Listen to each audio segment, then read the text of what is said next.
Hi guys, welcome to Code Explode. In this series of videos, we're going to be teaching you how to write much better Python code. We're going to write code that's easier to write, easier to read, easier to test, easier to parallelize, just much better Python code. So let's get into it. So how are we going to improve our Python code today? Well, we're going to learn about a concept called functional programming. So what are the benefits of functional programming? Well, it's going to make your code more predictable and more testable. It's going to be simpler to debug and maintain. It's going to be more concise and expressive.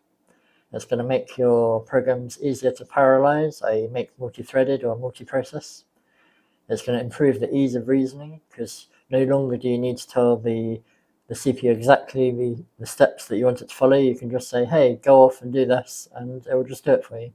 So it makes your code much smaller and much more easy to reason about or understand. It's going to improve modularity and reusability, i.e. it'll make it easier to package your code up into libraries so it can be reused.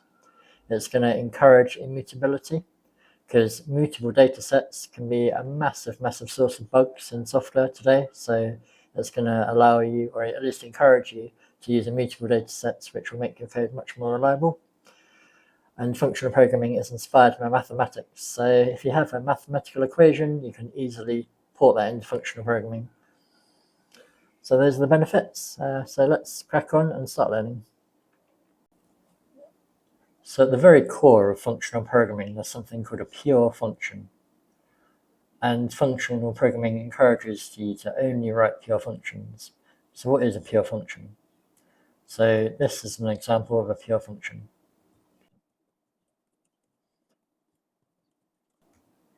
There you go. So this function doesn't rely on any external data. It doesn't use any global variables or any variables that belong to an instance of a class, for example. So that means that whatever I pass in, I can predict what the result will be. If I pass in 2, then I'll get returned 4. If I pass in 5, then I'll get 7. So let's contrast this with a function that is not pure.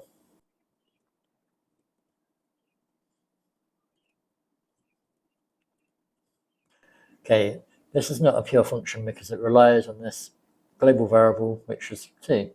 So even though it returns the same result and it looks very similar, it's not pure. So why is this pure function better than this not pure function? Well, simply because another function can come along and change this value, which means that this pure function is not predictable. That means that, for example, if I'm debugging this program and I see a call to a pure function like that, then I know without even reading the function that the result will be 4, and it will always be 4. But if I call this non-pure function, then I don't know what the result will be. That means that I need to step into the function, I need to check the value of a, and then I can see, okay, a is still 2, so then the result will be 4. So it's unpredictable. Also, if I wanted to write a test for this pure function, for example, if I was going to write def test pure, I can write something like assert,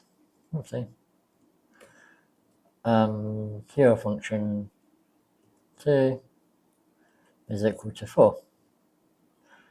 And I know that this will always pass.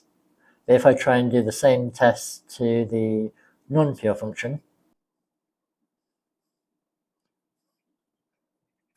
then this might pass, or it might not pass. Now, right now it might pass, but imagine that I had another function that did something else. So this something else function changes the value of a from 2 to 4.